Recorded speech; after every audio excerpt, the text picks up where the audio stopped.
The sun broke over the ridge, spilling weak light across a quiet orchard. Apples hung heavy on the branches, their skins bruised red and gold. The air carried only two sounds, the scrape of boots in grass and the creak of a wooden basket. Thomas. Reed, the orchard keeper, bent low and pulled fruit from a branch. His rough hands turned the apple once, checked its weight, then dropped it into the basket. Thomas Reed lived by this rhythm each day.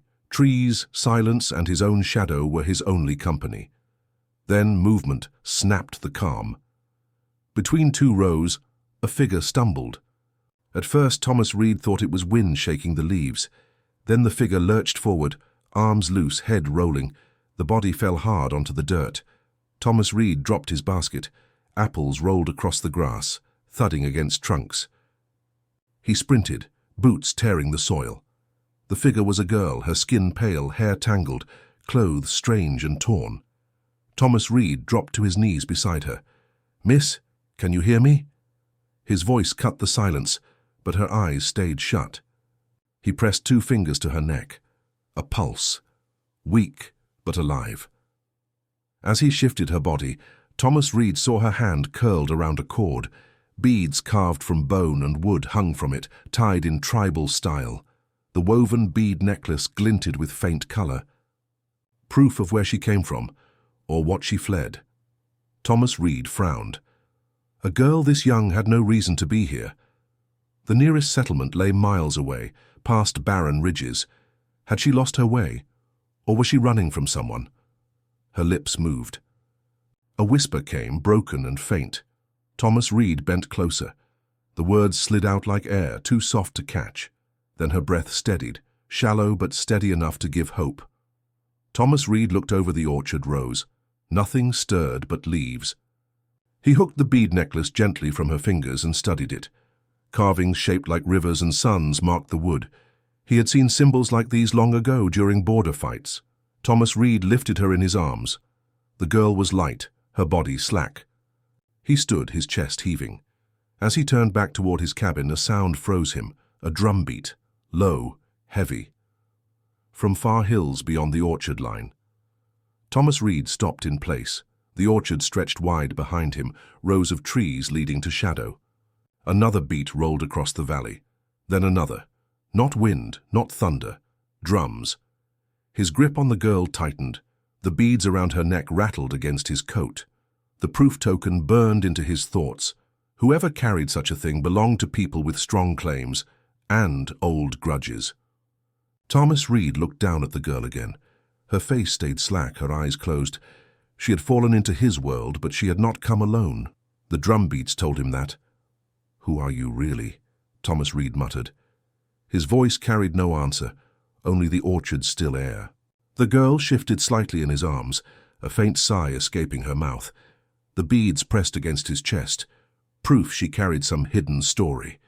Another drumbeat rolled louder, closer. Then a pause. Silence stretched over the orchard. Thomas Reed turned his eyes to the horizon. Dark ridges cut the morning sky. He thought he saw smoke rise where no fire should be. His heart slammed once against his ribs. By sundown, he knew, this orchard would no longer be his alone. The cabin smelled of smoke and pine. A single lamp burned low, throwing shadows on the log walls. Thomas Reed, the orchard keeper, pushed the door shut with his boot and carried the fainting girl inside. Thomas Reed laid the girl on the rough bed against the corner wall. Her chest rose and fell in weak rhythm. Sweat dampened her brow, and her torn dress clung to her skin. The bead necklace dangled loose against her collarbone, carved symbols clear in the lamplight. The proof token made Thomas Reed uneasy. Thomas Reed leaned over, checking for wounds. His hand brushed her sleeve, and something stiff pressed against his fingers. He reached in and pulled free a folded sheet. The paper was wrinkled, edges torn. In the middle, a dark smear stained the fibers. Blood. Thomas Reed froze. A letter marked with blood did not belong in a lost traveler's pocket. He turned it in the light, trying to see words, but the fold held tight. His thumb trembled as he slid it back inside his coat. The girl stirred. Her lips moved, breath catching. Thomas Reed bent closer. "Name," he said softly. Tell me your name." Her eyes fluttered open, pupils glassy. A faint voice slipped out. "Elara." The whisper faded into the dark as her head rolled back on the pillow. Thomas Reed pulled the blanket higher over Elara. He studied her face, younger than he had thought out in the orchard. He looked again at the necklace, beads carved in tribal fashion. Now another proof lay with her, the blood-marked letter. Thomas Reed sat back, hands clenched on his knees. Why would a girl carry a letter sealed with blood across enemy land? The cabin creaked as night wind pressed against the logs. Outside, the orchard swayed under the weight of the unseen drums. Thomas Reed felt the pull of two tokens, the necklace and the letter, each heavier than any rifle he had carried in war. Elara shifted again, a faint groan leaving her lips. She turned on the bed, then stilled. Thomas Reed leaned forward, checking her breath. Still alive. Relief touched him for a moment, then the smear of blood on the letter burned in his mind. He stood, pacing once across the cabin. His boots knocked the floorboards, echo sharp in the silence. He placed the folded letter on the table beside his lamp. The red stain caught the light, dark and ugly. Thomas Reed looked from the table to the bed. A girl named Elara slept under his roof. A necklace of carved beads rested against her chest. A blood-stained letter waited on his table. And beyond the orchard, unseen men beat war drums in the dark. Thomas Reed whispered to himself, "This girl did not come by chance." His hand touched the old scar under his shirt, a memory of battle. His eyes fixed on the letter again, its stain a warning. The night stretched tight, and Thomas Reed knew dawn would bring questions too sharp to escape. The day stretched thin, and the orchard lay under fading light. The trees whispered in the wind. The cabin walls glowed faint from the last sun. Thomas Reed stepped outside with slow boots. He carried the bead necklace in his hand. The proof token felt heavy, though it weighed less than a coin. He looked back at the cabin where Elara lay resting, then turned to the hills. A sound broke the quiet. One drumbeat, then another, low and steady, rolling like thunder across the land. Thomas Reed stiffened. He had heard that rhythm before, in wars that stole men from their homes. Thomas Reed climbed the ridge behind the orchard. Dust bit his lungs and his boots scraped the stone. At the top, the view opened wide. In the valley below, torchlight flickered. One flame, then a line of them, spreading like fire ants across the ground. Warriors gathered. He crouched low, the necklace still in his palm. Thomas Reed counted more lights, more shadows moving, not travelers, not hunters, men preparing to camp, men claiming ground. Thomas Reed muttered, "They're not passing through." The words slipped out like a warning. He thought of Elara. The girl's name carried weight now, tied to both necklace and letter. Two tokens of trouble under his roof. Could he send her away before the valley fire reached his field? Thomas Reed gripped the necklace tighter. His scar ached under his shirt. Memories of betrayal and loss gnawed at him. Yet his eyes kept going back to the torchline. More flames appeared, spreading wider. Sudden twist, movement closer than the valley. Thomas Reed spotted riders on a far ridge, not more than a mile away. Their horses shifted under the glow. Spears flashed in torchlight. They were not hiding, they wanted him to see. Thomas Reed felt heat rise in his chest. The orchard was no longer safe. He would not face this storm as a farmer only. The drums beat louder now, the valley echoing with sound. Thomas Reed turned back down the ridge, boots hammering the dirt. His cabin lights looked small in the dark. He thought of Elara's faint whisper, her fear pressed into silence. At the fence line of his orchard, something stopped him cold. An arrow. The shaft stuck firm in the wood, feathers shaking in the wind. It had not been there at noon. Someone had come close enough to leave a message. Thomas Reed gripped the arrow and pulled it free. The wood snapped sharp in his hands. His heart pounded. The orchard was marked, his land claimed by others. He whispered into the night, "The fight has begun." The drums rolled again, louder than before. The cabin stood in silence as night closed around the orchard. Only the crackle of the lamp filled the room. Shadows leaned long across the walls, sharp as blades. Thomas Reed sat at the table with his old rifle. The metal barrel rested across his knees. His hands worked slow, sliding the whetstone along the edge of a knife, then checking the rifle sights.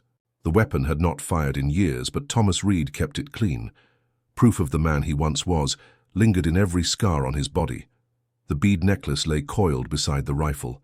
The carved symbols caught the lamplight. Thomas Reed glanced at it, then back at the window. Drums still pulsed from the hills, steady as a heartbeat. The orchard no longer felt like his land. A whisper came from the bed. Elara shifted under the blanket, her face pale. Thomas Reed walked to her side. "Rest," he said. His voice was low, firm, the way he once calmed frightened soldiers. Elara opened her eyes. Her lips trembled. "Danger! Coming," she breathed. Thomas Reed leaned closer. "What kind of danger?" Elara's eyes darted to the necklace. Her hand rose weakly, brushing the beads. She swallowed hard. "They want me," she whispered. The words struck Thomas Reed harder than any drumbeat. His orchard was not just threatened, it was the center of a hunt. The warriors were not circling for land, they were circling for her. Thomas Reed looked down at his scarred hands, a jagged mark cut across his ribs, hidden under cloth. Years ago, another night like this had brought blood to his doorstep. The past had never left him, only slept. Now it stirred awake. Elara gripped his sleeve with sudden strength. "Do not give me back," she pleaded. Her voice cracked. Fear, lacing every word. Thomas Reed nodded once. His jaw tightened. He set the rifle against the wall and checked the edge of the knife again. The orchard would not fall without a fight. A sudden glow flickered at the window. Thomas Reed froze. He stepped forward and lifted the curtain. Across the orchard rows torches moved, closer than before. Not a distant ridge, not the valley, the edge of his own field. The bead necklace clinked softly on the table. The proof token stared back at him, its carvings sharp in the light. It reminded him of the truth. Elara's past had brought the warriors to his orchard. Thomas Reed gripped the rifle tight. His breath came slow, heavy. The orchard trees swayed in the night wind, their shadows bending like soldiers ready for battle. The torches drew nearer, spreading along the fence line. The glow painted fire across the branches. Thomas Reed knew the watch had ended. The storm had arrived. Dawn broke with a pale sky. The orchard stood quiet, but tension hung like smoke. Dew clung to the grass, and the air carried the smell of cold earth. Thomas Reed stepped outside, rifle in hand. The bead necklace hung from his belt, a proof token he could not ignore. At the far edge of the orchard, movement stirred. Hooves thudded against the soil. 30 mounted warriors rode into view. Horses lined side by side, breath steaming in the morning chill. Spears and bows caught the sunlight. The riders stopped at the fence line, their eyes fixed on the cabin. One rider moved forward. His chest was broad, his hair tied back, his face carved with years of command. This was Chief Aruk, leader of the warriors. Chief Aruk raised a hand and the line fell silent. "Farmer," Chief Aruk called. His voice carried across the field. "The girl belongs to us. Bring her out." Thomas Reed gripped his rifle tighter, the barrel pointed low but steady, his boots planted firm in the soil. "No," Thomas Reed answered. His voice was calm, though his heart hammered. "She stays here." Chief Aruk's eyes narrowed. His horse pawed at the ground. "You guard what is not yours. Give her back, or we will take her." Thomas Reed shifted the rifle to his shoulder. The wood pressed against his scar. "Not today," he said. The orchard fell into silence again. For a moment, Thomas Reed expected the charge, the thunder of hooves, the crash of men. Instead, Chief Aruk gave a slow signal. The warriors pulled back from the fence. Thomas Reed frowned, rifle still raised. Then he saw it. More riders coming. From the valley. Dozens, then more. Torches flared as men set tents at the far field. The sound of hammering poles and stamping horses filled the air. What began as 30 warriors grew quickly. 50, 100. By the time the sun cleared the ridge, 150 warriors filled the land outside his orchard. Thomas Reed lowered the rifle only enough to wipe sweat from his brow. The bead necklace brushed against his coat, a reminder of Elara sleeping. Inside, the proof token tied him to her fate now. Chief Aruk pointed at the cabin. "We wait," the leader called. His men spread fires across the meadow, smoke curling into the morning sky. The orchard had become a fortress under siege. Thomas Reed tightened his grip on the rifle again. He was one man standing between Elara and an army. The campfires burned, bright, and the orchard shook under the weight of their presence. Smoke from the warrior camp drifted over the orchard. The smell of firewood and horses filled the morning air. Inside the cabin, Thomas Reed sat at the table with the folded letter before him. The paper was stiff, stained with dried blood. Thomas Reed stared at the proof token for a long time. His scar itched under his shirt, a reminder of old battles. He knew one letter could weigh heavier than a rifle. With slow fingers, Thomas Reed broke the fold and opened it. The words inside were jagged, written in haste. Thomas Reed traced each line, his jaw tightening. The message was simple but deadly. The letter accused Chief Aruk's son of murder of his own kin during a quarrel over power. Blood had been spilled not by an enemy, but by the chiefs. Ere Thomas Reed leaned back in his chair, the truth burned hot in his mind. He read the lines again, each word pressing heavier. The stain of blood on the page was no accident. It marked the cost of silence. Behind him, a weak voice broke the air. Elara stirred on the bed. "You know now," she whispered. Thomas Reed turned, the letter still in his hand. "What is this?" His voice cut sharp. Elara pushed herself up, trembling, her eyes locked on the paper. "I saw it. The chief's son killed his cousin with his own knife. I ran. They chased me. That letter is proof. That is why they want me." Thomas Reed stepped closer. The morning light caught Elara's face, pale but steady. "You crossed the land carrying this," he said. His tone was half question, half judgment. Elara nodded weakly. "I had no choice. If I stayed, I would be buried with the truth. They want to hide it. That is why the drums sound at your fence." Thomas Reed looked again at the proof token in his hand. The bloodstain glared at him like an open wound. The necklace had drawn the warriors, but the letter was the heart of the fire. He asked, "Do you know what this means for me?" Elara's voice cracked. "It means they will not leave until I am taken or killed. And you will be dragged into it because you helped me." Thomas Reed pressed the letter flat on the table. His scar throbbed with memory. He thought of men he had buried, of causes fought, of justice denied. One truth had destroyed families before. Now another truth threatened to burn his orchard to the ground. A sudden noise broke the silence, hoofbeats. Slow, steady, coming up the orchard rose. Thomas Reed's head snapped toward the window. Through the glass he saw a single rider approach, larger than the rest. Chief Aruk himself rode toward the cabin door.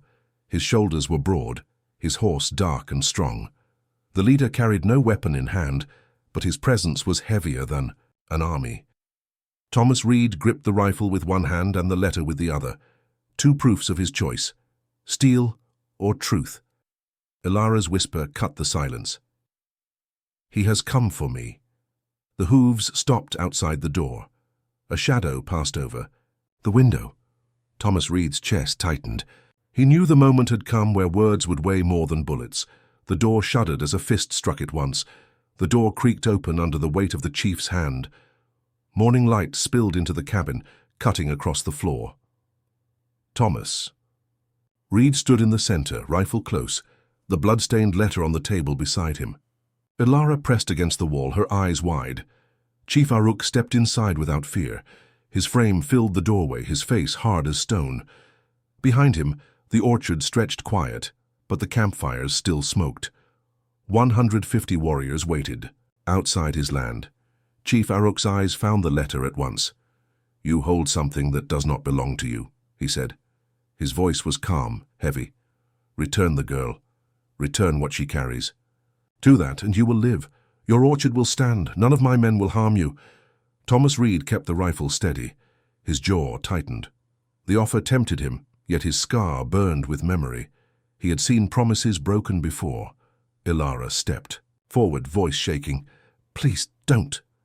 She clutched the bead necklace still around her neck, another proof of who she was. "If I return, I die. They will silence me. The letter speaks the truth. The beads mark me as witness. If you give me back, you send me to the grave." Thomas Reed looked between the girl and the chief.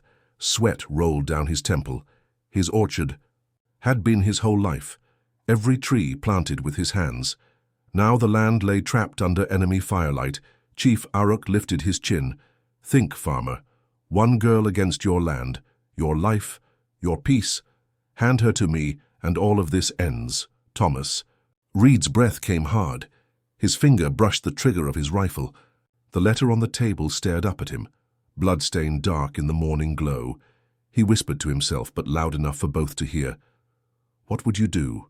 Hand over a girl to save your land? Elara dropped to her knees, tears cutting her cheeks.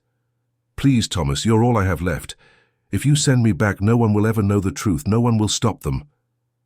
The room fell silent, heavy with choice. Thomas Reed's scar pulsed like fire. He remembered soldiers begging him once left behind in war. He remembered how silence had cost lives. The weight of past and present pressed hard on his chest. Chief Aruk stepped closer. His shadow crossed Elara.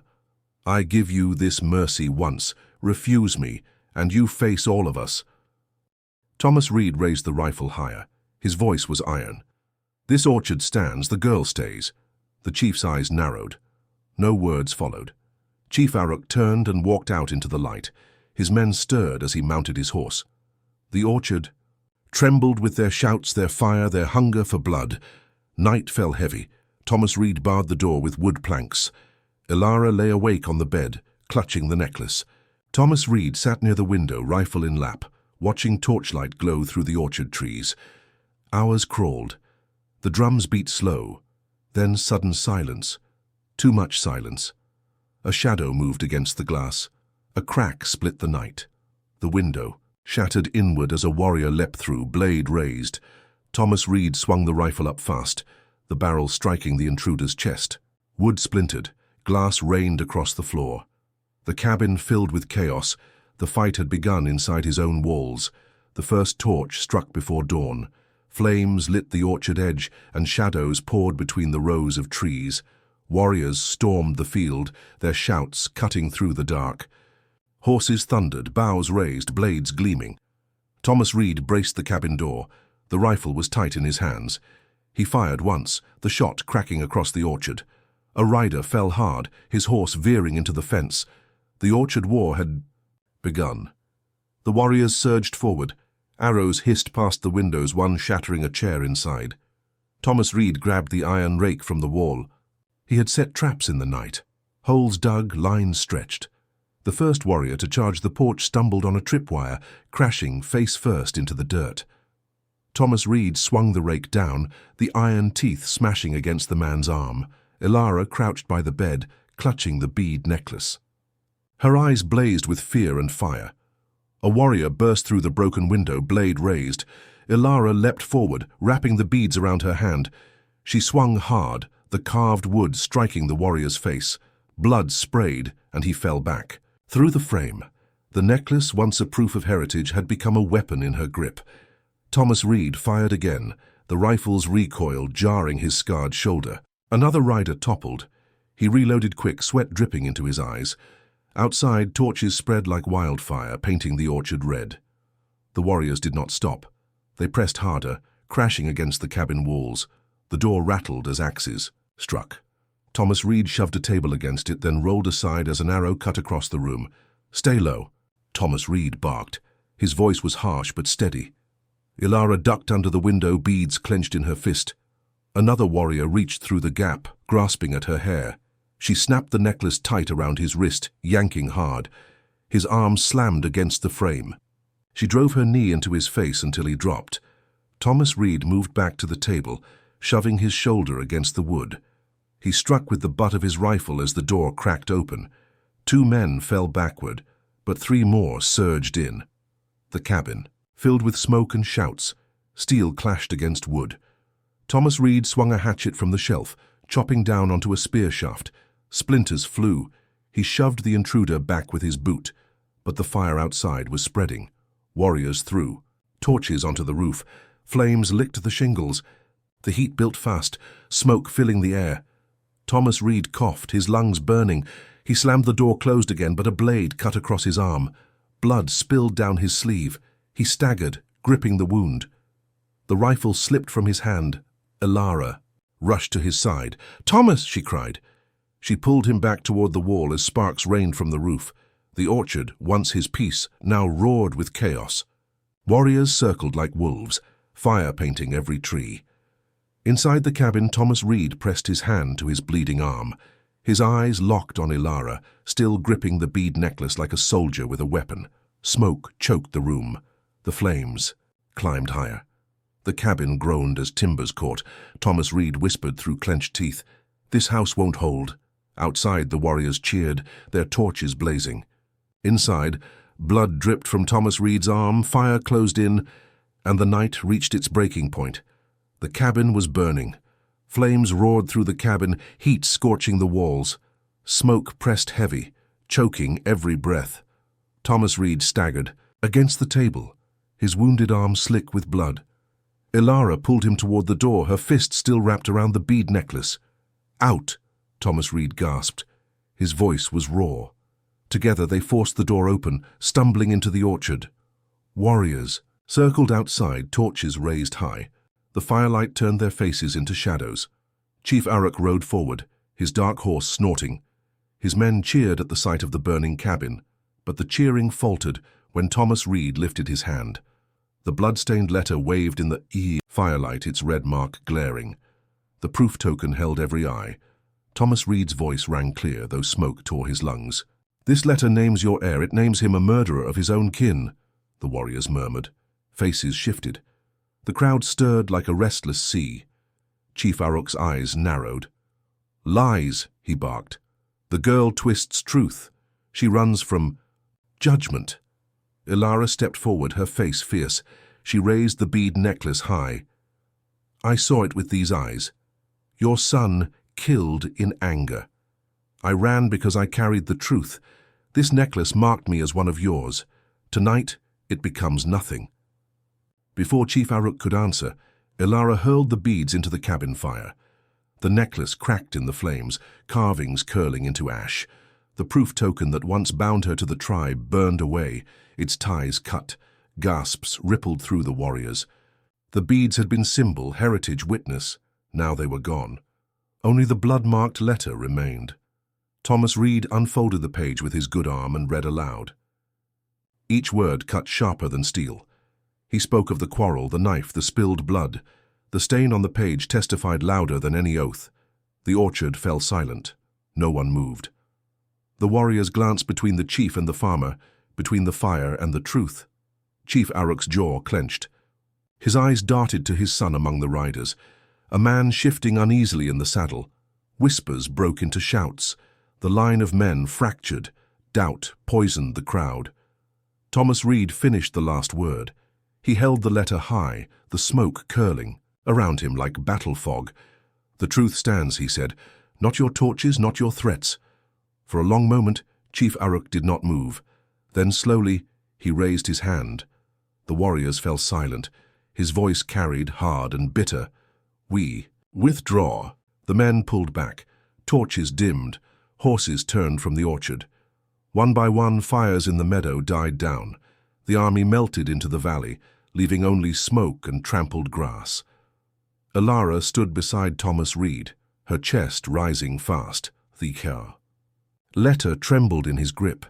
The proof tokens had spoken. The beads destroyed, the blood-stained page revealed. But the cost lay all around them. The cabin sagged under flame, the orchard scarred by hooves and ash. Thomas Reed looked once at the fire where the beads had burned. Ashes glowed faint red, twisting in the embers. A necklace turned to dust, yet still shining in the dark. The orchard was quiet now, but the ground still carried the weight of what had passed. The orchard stood quiet under pale light. Smoke drifted low, curling through the trees. Scorched grass marked where horses had stood, and black ash clung to the broken fence. Yet the apple branches still held fruit. Life remained even after fire. Thomas Reed walked slowly across the soil. His arm was bound, the wound wrapped in cloth. Each step carried weight, but his back stayed straight. Beside him walked Elara, her face pale but steady. Together they moved toward the oldest apple tree, its trunk thick and scarred with age. In Thomas Reed's hand was the blood-stained letter. The edges curled from heat, but the words still burned sharp. In Elara's palm lay the last fragments of beads, cracked from flame but not yet turned to dust. 2 tokens, 2 witnesses. They dug into the earth with a spade, soil falling in dark clumps.